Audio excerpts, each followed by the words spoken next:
Well, hello. Welcome back to Tactical Tuesday with Johnny Tiger on February 2nd, 2021. Sorry about that little shakiness of the camera in the beginning. I was trying to make sure that I tap on the right button that it actually started recording so I wouldn't uh, go through the whole video only to find out that it wasn't recording in the end.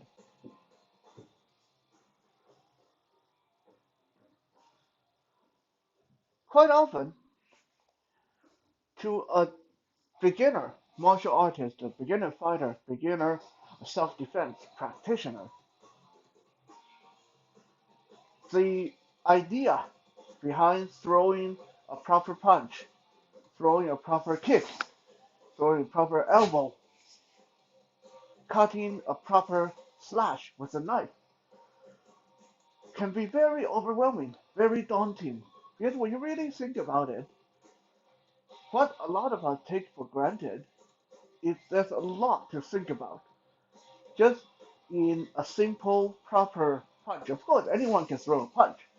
But if we are talking about a effective, a simple punch, we're thinking about first, how do we make the fist? Okay, should the thumb go on the side or should the thumb go on the top? We are thinking about our wrist have to be straight. And we have to power this punch from our body, which means the footwork has to be in place. You need to be in the proper stance and how to line up properly. And when you hit, where is going to be the point of impact and how are you going to drive through the target? Already, there's almost 10 items to think about when this is all new. And gradually, it becomes easier, easier, easier, easier until the point where if you stay in this business long enough, and I ask you, what are all the stuff you need to do to throw a proper punch? You may find yourself hesitating. You may find yourself having to really struggle mentally to bring up the list. And yet, every punch you throw is that perfect punch, is that proper punch. But in your head, the list is gone. You've forgotten some, most, or all of the technical details. That is actually the mark of you having achieved a level beyond being a student. You are, in a sense, now almost in that professional mentality. You just do, you don't think. You just do, you don't guess. You just do, you don't try. You just do. So why is that? Why is that a good thing? Because if you have to rely on signals coming from up here in your brain, and then the right signal go to your thumb, your wrist, your shoulder, your leg, your punching through, all that stuff, it's already too late by the time you throw that punch. It's not going to be quick. It's not going to be all that effective. It takes too long for all that to get processed. But if all that movement is pre-programmed into your muscles, in your muscle memory, in your reflexes, it doesn't require your brain to participate. You can be dead drunk. You can be stoned. You can be half awake. You can have got hit on the head and you are dizzy, but you still throw those perfect punches. Then you know you can count on them. You know they are going to come out whenever you need them to, because they no longer require the participation of your brain. A little trivia. Um, do you guys know of the whole human body, all the bodily function? Throwing a punch, uh, taking a leak, chewing on food, heartbeat, yada yada yada, all the functions your body uh, take part in. What is the single fastest motion a human body can generate?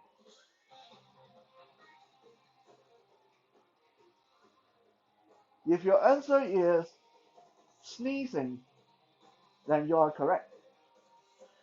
A mindless act, a pure reflex, something that you do not control, you don't even try to control for the most part, is the fastest speed a human body generates.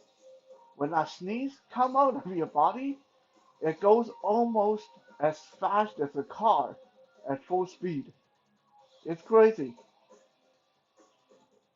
But that illustrates that our body is capable of generating that kind of speed, that level of muscle contraction, if you just let it do its own thing.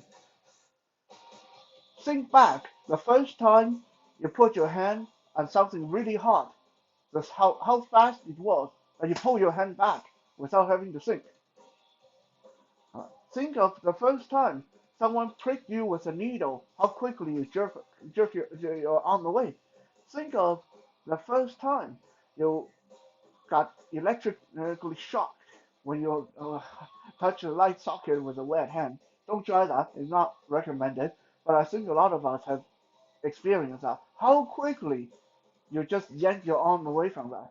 Right? If you can generate, if you can incorporate that speed into every attack, every movement, every block, every hit, every strike, every punch, then you don't need to watch Tactical Tuesday or Survival Saturday anymore.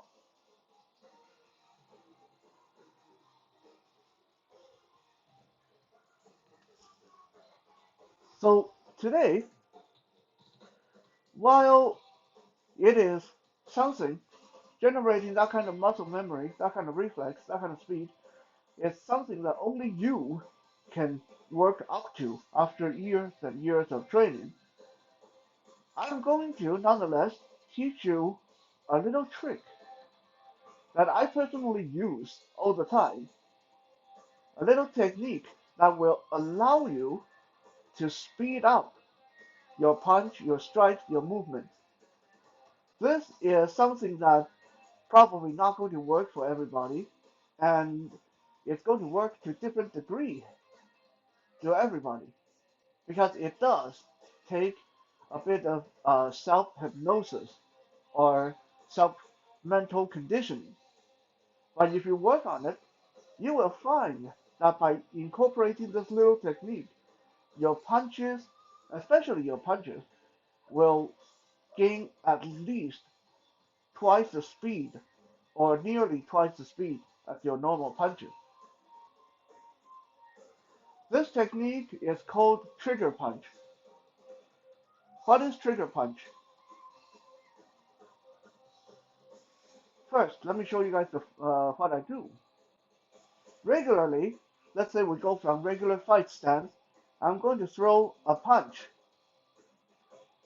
I throw a punch.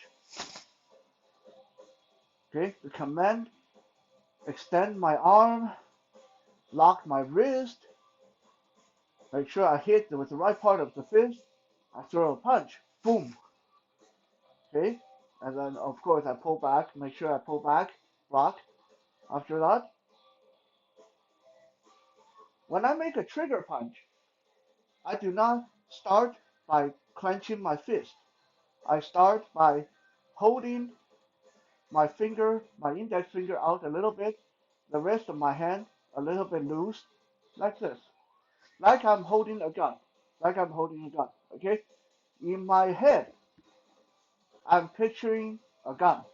I am holding a gun in my hand, and I am in my head picturing the moment I pull the trigger, the moment my finger come in, going to have a loud bang, and the bullet going to leave the chamber, and that bullet will be my fist. So it's going to look in slow motion like this. Pulling the trigger, bang. Pulling the trigger, bang. So I'm closing my hand, pulling my trigger finger back when my punch go out. Bang, bang, bang.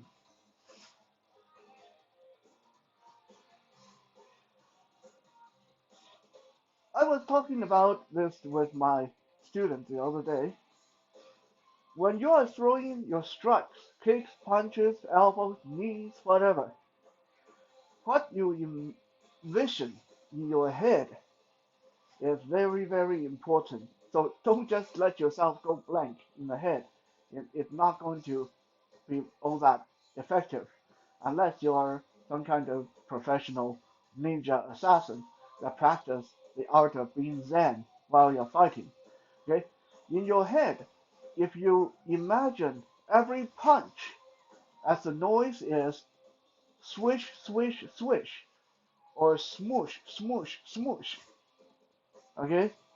Your punches will not be half as effective as if in your head you are thinking bang, bang, bang, bang, bang, bang, bang, bang, bang, bang, bang, bang.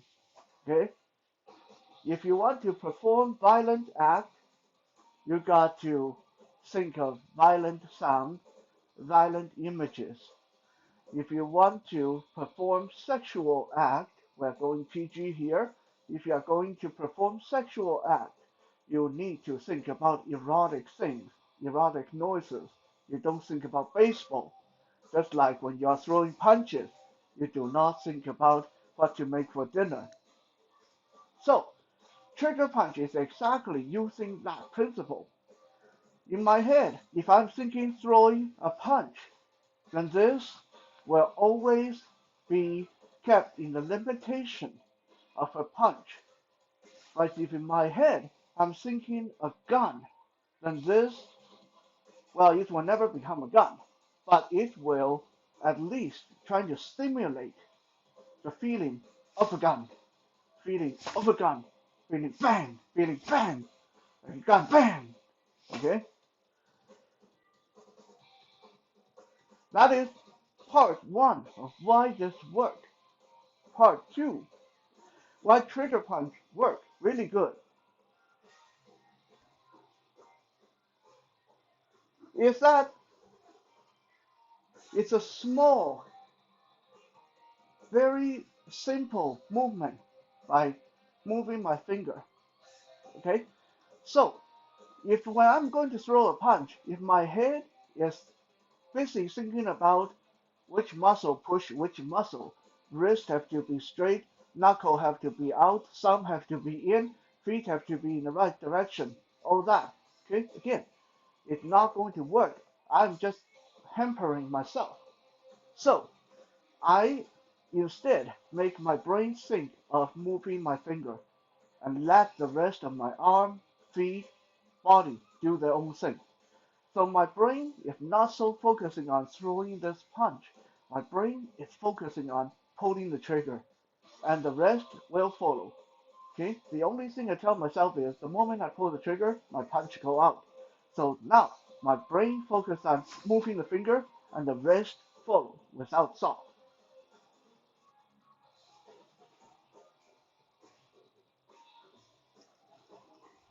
Number three, why trigger punch is a very effective way to save energy.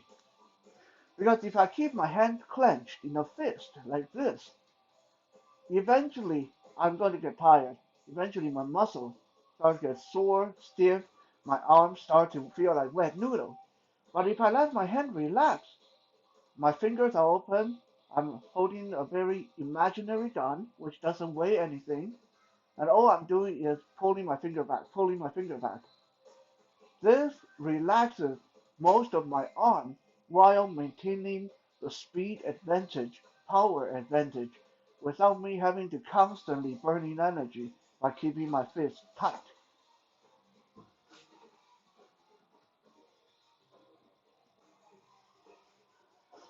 Now, some people, especially those of you that have some experience fighting, already are thinking in your head, well, yeah, but you're telegraphing yourself. The moment I see your finger twitch, I know you're going to punch.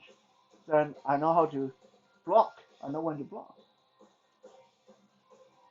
That is very true.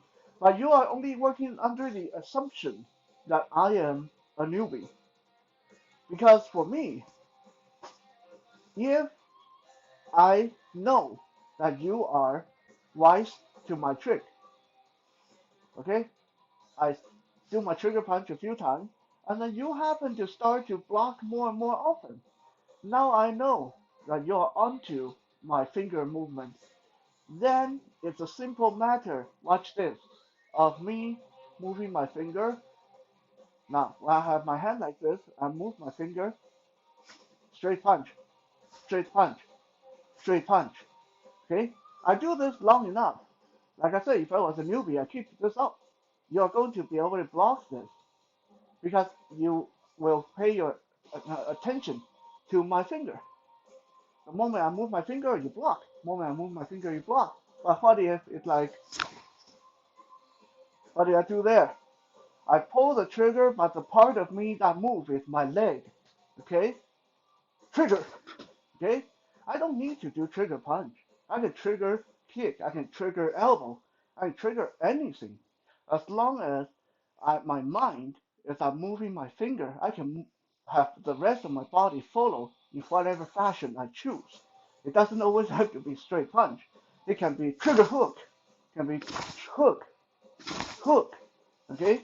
So by looking at my finger, there's no way you can predict what I'm going to do unless you get a few lucky guesses in there.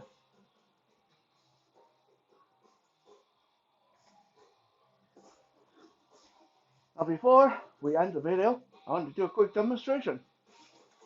I don't have my training dummy or punching pad. I'm going to use uh, this little bag here.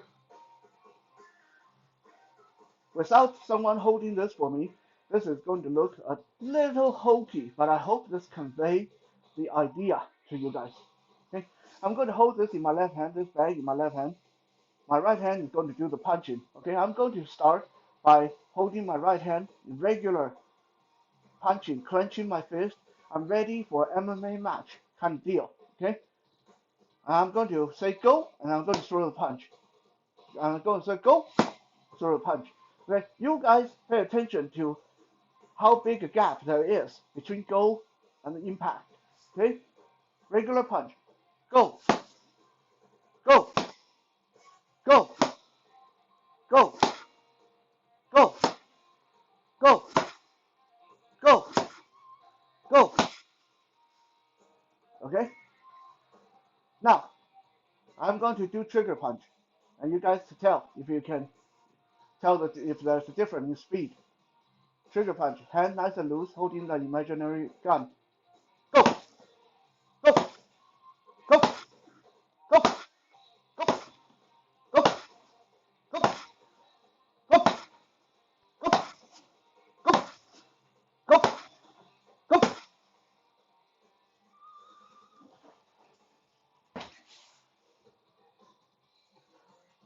As you can tell, there is a noticeable degree of difference in speed. Like I said, without someone calling shot for me, calling goal for me, without someone holding the pad, it seems a little hokey. But it is 100% honest demonstration to the best of my ability with the limitation we have right now. So, while trigger punching is not for everybody, and it's not going to have the same effectiveness for everybody, it is a worthwhile technique to practice. In the end, what you are doing is playing a mind game with yourself by imagining a gun, by imagining the sound of a gun, by putting your focus on your finger. You take away a lot of the limitation that your brain imposes on your muscles and your fighting form. Thank you for checking out today's Tactical Tuesday. We'll be back again tomorrow for Wisdom Wednesday. For now, have a good night.